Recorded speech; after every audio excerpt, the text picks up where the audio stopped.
Hello everyone, welcome back to the channel. Today we have this position white pawn going forward in this direction, right, to be promoted on the next move. But we have one problem, right?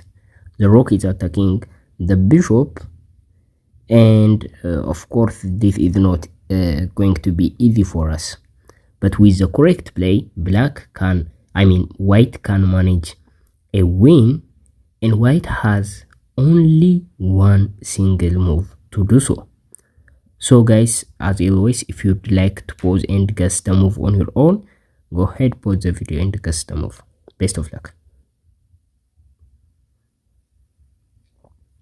Okay, the thing you need to notice is you may probably attack the rook, defend the pawn, and defend the other attacking option on d3 by playing bishop to f5.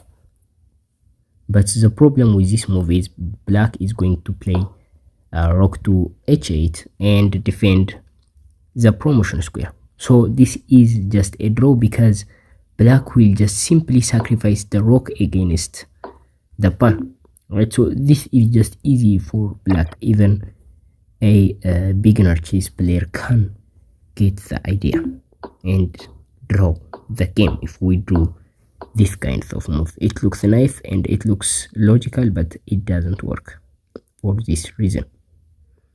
And you can't defend the pawn, otherwise the rook is going to just get into the 8th rank and defend the promotion. So whatever we do, it doesn't really matter, right? Yes, we can go into the promotion, or even black can't move. Even black has not to move its king. Black simply can sacrifice the rook, right? So that is the point, and we can't make a move like this. And obviously if we just promote it, the black rook is just take the bishop, and this is even losing for us, right? So that is the problem. So the correct move is to play bishop to h7, completely giving up the bishop. This looks dumb at first, but it has its own purpose. So in this position, the first purpose is the rook can't go behind. That is the main reason, right? So the second purpose is, if the rook takes the bishop, we just promote, and simply black has not taken this position, right? So black may give us check, but who cares? Checks don't do anything, right? So we just play here, and there is no good check available, and black is going to lose this game, right? So that is the idea. So the rook can't take this, otherwise we just promote. But if the king takes, now we don't just push, we can play king to e4, right? So we don't protect the pawn. I did say that it doesn't really matter what the rook is going to sacrifice it.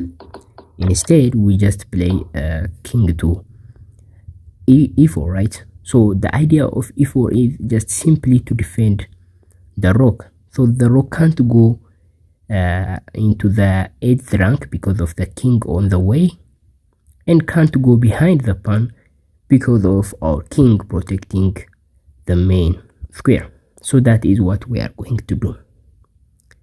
But in this position, taking this is not the best option for black. Black can play rook to h1, a clever move by black. So the idea is, if we just promote, black will just give us a check by playing rook to d1, and we have to give the queen. It doesn't really matter, we have to give the queen. We can't sacrifice the bishop, right? So if we sacrifice the bishop, black will just take it, and we are going to give the queen, right? So that is the idea. So there is only a single way to defend this and actually win. So if you'd like to pause again, go ahead, pause the video and guess the move. Best of luck again. So again, the idea is to get behind the king and attack from behind to capture the queen. So that is black's main purpose. In this position, we have to anticipate correctly, and the correct move is to play king to c4, right? So the idea of c4 is actually brilliant, because if we try to move this way upward to help the pawn, that doesn't work because black will simply go behind. And as I said so many times, it doesn't really matter if we defend the pawn or not, right? Black is going to just sacrifice the rook. So black is playing to draw this game, and we can't afford lose this pawn, otherwise that would be a result in just only a draw, right? So that is the main reason why we play rook king to c4. So what is the difference with this move? What does this move do? So the difference is, after black plays rook to d1, we don't do anything, but we block the rook. No, actually black can't do anything. Black may give us this check, but we can actually hide, and black has no any trick to do so, and we are going to win the game easily. Not so fast. Black has a move in this position. After we play king to after black plays here, we play king bishop to d3, blocking the axis, right?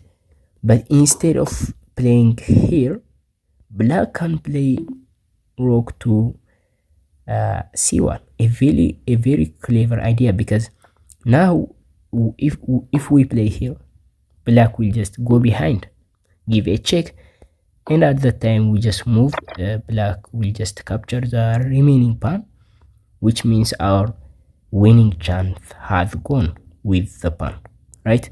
So that is black's idea.